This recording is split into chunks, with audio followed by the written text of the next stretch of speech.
So I want to do this quick video on something that I remember really kind of kept me stuck in dark night of the soul for quite a lot longer than I probably should have. It was this thing that I always used to do where I used to kind of cling on to old friends or people that I was familiar with. And I think part of the reason I used to do that was because as I was going through dark night of the soul and I started to lose that egoic side and come more into that consciousness, there was also a part of me that was kind of desperate and lonely and wanted to cling on to the familiarity of the old life that I was in. But I wanted to do this video to say to you guys that you don't need to kind of be a certain way in order to get approval from these people. I say these people, the ones who are in the matrix still. But you don't need to be a certain way to get their approval.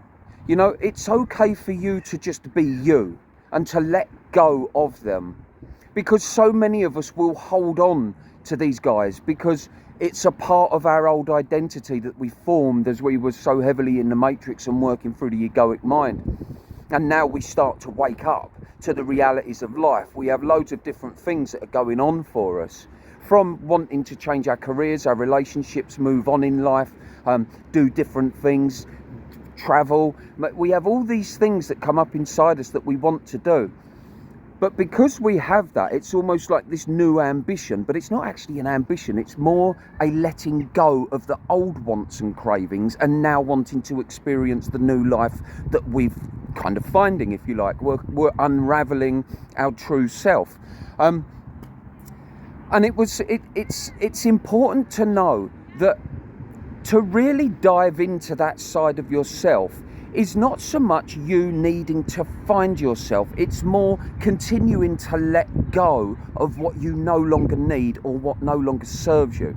And sometimes you might find that when you're out and about and you bump into old friends or people that you know, and you might have conversation with them, the moment you realise they're not with you, which is probably very soon after you speak to them, but the moment you realise their attention is elsewhere, and you can often tell that by the darting around of their eyes and stuff, if that starts to kind of, if you become aware of that, self-love at this point would be the key thing to make the right decision for yourself, which would be, very nice to see you, but I've got a dash, you know, and move away from that and come back into yourself. Because the longer you try to talk to people in this way, almost as if you're trying to like explain who you now are, you might not necessarily be saying who you now are, but you'll try, because you're covering up who you now are, you'll try more to be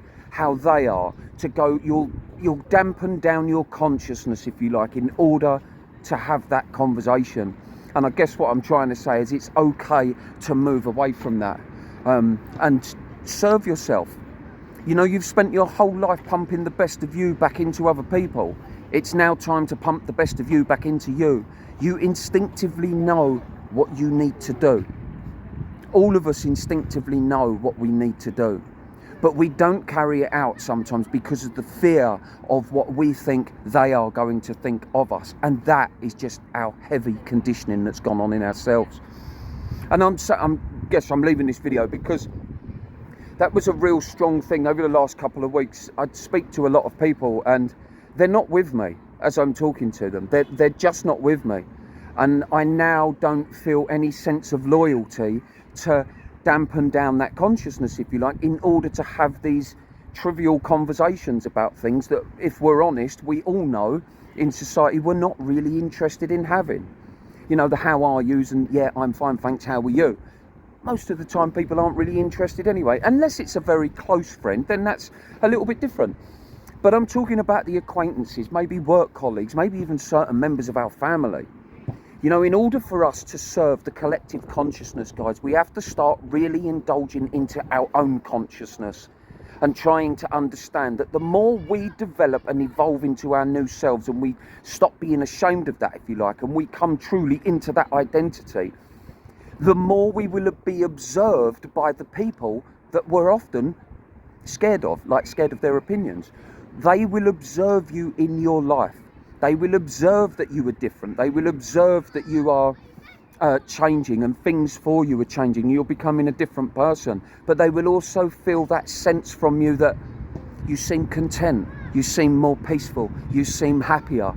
And that's how we unravel or evolve into the collective consciousness, the one consciousness. Is all of us as the individual beings that we are. It's quite hard to explain when you get into this one consciousness, but the individual beings that we are within the one consciousness, we've all had our individual downloads into us, like our conditioning. We've all had different conditioning gone into us. And so we're all going to be at varying degrees of unraveling our new consciousness, or waking up, if you like. It's probably an easier way. I don't like saying that term, but it does make it easy. So we're all at different levels of waking up. And in order for us to kind of spread that vibe that we need to other people to wake up and see the reality, is because if we live true to ourselves, i.e. live free of the egoic voices, or observe the egoic voices, notice that it's there and do what you need to do, i.e. if you're having a phony conversation with someone, thanks very much, goodbye. And come into that consciousness and do the right thing. It doesn't mean we have to be nasty to anyone and be rude and blatant and horrible. No, not at all. We can still be very respectful and but do what we need to do for us. Because the better that we turn up into this world, the better that we will give back to everyone else. Because our vibe will be different. When we start loving ourselves more is when we can start loving others more. You know, we can't possibly expect to love other people and to feel that kind of love that we can feel if we don't first love ourselves. And I think this is one of those things that people can logically understand that, but they don't kind of know it. But making the right decisions for yourself is the self-love. That is self-love, and that is how we unravel the consciousness for everyone, for humanity. And sometimes little YouTubers like me, or just a very regular guy, when we say things like that, we want to play our small part in the unraveling of the collective consciousness, the waking up that's going on globally. And we can play that part individually by living our life true to ourselves. Because like I say, the people that we fear will observe that. And that is spreading the message of how we all should really be living life the way that you think your life needs to be lived. Being spiritual in the way that you see spirituality. If anyone, by the way, if you're watching anyone or talking to anyone, if they tell you there's a way that you need to be spiritual, there isn't. Being spiritual is about being true to you, your instincts, your observations, your energies, not being ashamed of becoming the person that you are. That's how we do it, guys. That's literally how we do it. Yeah, I don't feel like there's anything more I need to say on that. Except I've started a new Instagram page, by the way. So those of you that might be interested, please come over and have a look. It's called Tobe Unleashed. I'm just going to be releasing videos on there about myself, about my life, and trying to kind of play another part in the collective consciousness, if you like. That's what we're trying to do. I use a slightly different energy for Instagram, obviously. Because it's a different platform. Also, guys, if any of you want a one-to-one consultation, if you want help trying to identify what stage of dark night of the soul you're at, or want help moving forward in life, please hook me up in the emails. Anyway, guys, it's a nice warm day here, even though it's a grey sky and overcast. It's a nice warm day, and I hope you all have a lovely day and go and be true to yourselves. And I'm talking particularly to those guys that are heavily stuck in dark night of the soul. Sometimes we are heavily stuck in dark night of the soul because we ask too many questions about wanting to know how we need to be, or how we should be, or why am I thinking this, why am I thinking that.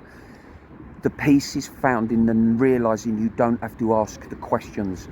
Sometimes there isn't an answer, and the only reason sometimes we're asking questions is because the downloading that we receive, the conditioning, the generational and traditional beliefs that have been put into us, that wants the answers. Your consciousness doesn't really need it. Anyway, so there you go. So I love each and every single one of you. Yeah, have a great day. Hello to all the new subscribers that have come along, and of course, thank you and hello and cheers to all my old subscribers who always show me so much love and loyalty. And take care, guys, and peace.